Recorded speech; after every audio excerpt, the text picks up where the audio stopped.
Hello everyone, welcome back to my channel. If you're new here, my name is Erin. I am a now fourth year urology resident, which is so crazy, still getting used to that.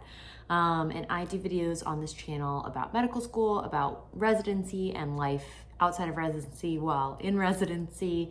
And today I'm going to do a video about things you wouldn't necessarily expect that happen during medical school and residency. I hope you enjoyed this video. If you do, please don't forget to subscribe. Let's jump in. The first thing is that the tests really never stop.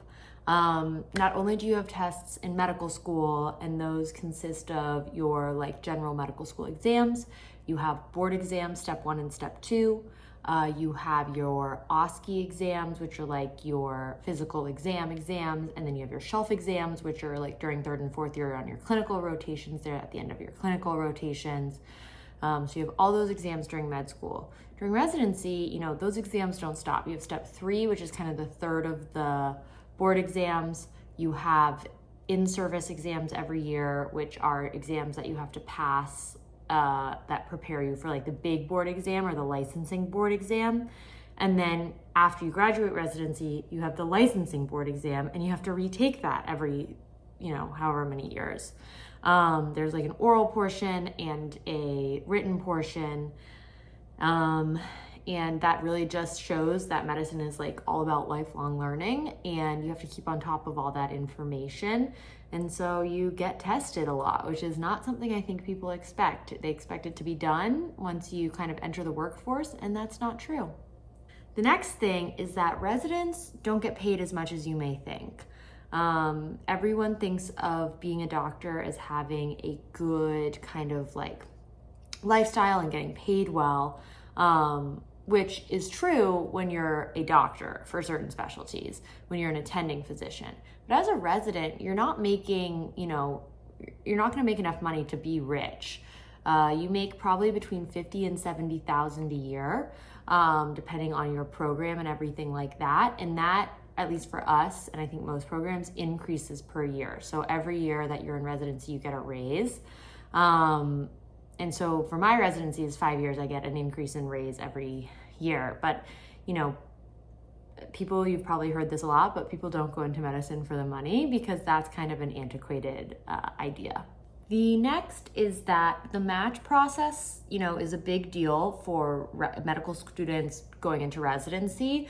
It's kind of the end goal of being a med student is to match to residency. But that match process isn't the last match process you will necessarily go through.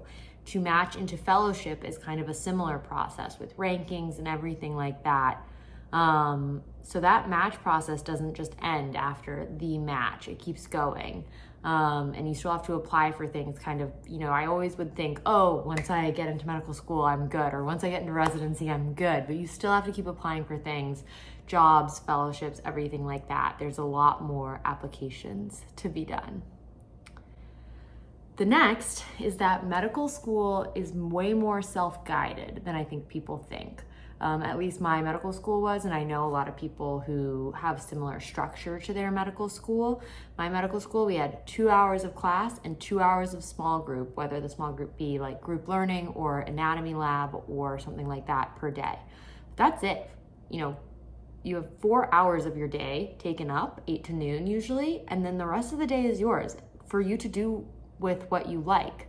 Obviously people study and they study at their own pace, but that means you have to learn how to do things on your own and learn how to be self-motivated, not just sit in class and learn, but learn how to go over things. And you have to do the things outside of studying in that time that they expect you to do, research, community service, clubs, have fun and have a social life, everything like that. So it's way less structured than I think people may think. I even thought it was less structured than college. I think I spent more time in class in college than I did in medical school. Medical school is a lot of self-learning and a lot of, you listen to your lectures, but then a lot of picking the resources that you want to learn from outside of lectures. Speaking of studying, I think one thing that people don't really expect is that you still have to study a lot in residency. We talked about all the exams you take in residency. You learn so much on the job and so much by, doing things. But you still have to take the time to study outside of residency because you're never going to see every single thing that's on the test. You're never going to see every little single thing that you maybe need to know for later in life. It still requires studying, which is a really hard thing to balance while you're working so hard in residency. But you still sit down with a book or watch videos to learn. So like I mentioned, it's all about lifelong learning. You also will forget a lot of the things that you learned in medical school. I remember distinctly studying the neuro pathways so hard and Brown-Séquard syndrome and what happens when you get injuries at different levels. And I probably couldn't name any of those right now for you. It's really outside of my specialty, which is urology. And so I've forgotten so many things that I worked so hard to learn in medical school. I probably would have an easier time learning them the second time around if I ever went back and needed to study or learn that information. But you don't realize how much stuff you forget. That being said, everything is interconnected. You take care of patients with all different types of ailments, prior medical history that includes so many different things, and you have to know how that interacts with what you're doing. And that's why, subspecialty, this is a whole other subject, but why subspecialty medicine is so important because there's so many intricacies to know. So getting different teams on board is so important. But you don't realize how much stuff you don't retain as you move through. The final thing is that you do not feel like a student forever. You feel like a student for a long time. As a medical student, obviously you're just trying to learn and trying to pick up as much information as possible.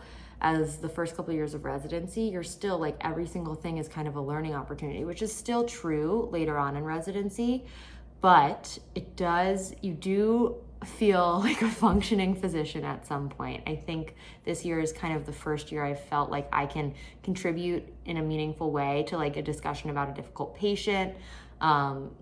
I feel more confident in my plans, and I feel really more confident in my surgical skills.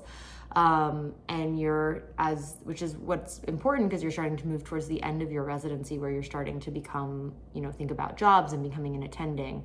And so it's just cool that you don't feel like a student forever. You kind of feel like, oh yeah, I'm starting to get this, which is a nice feeling.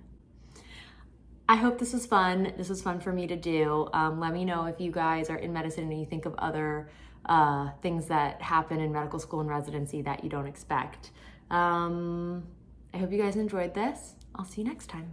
Bye.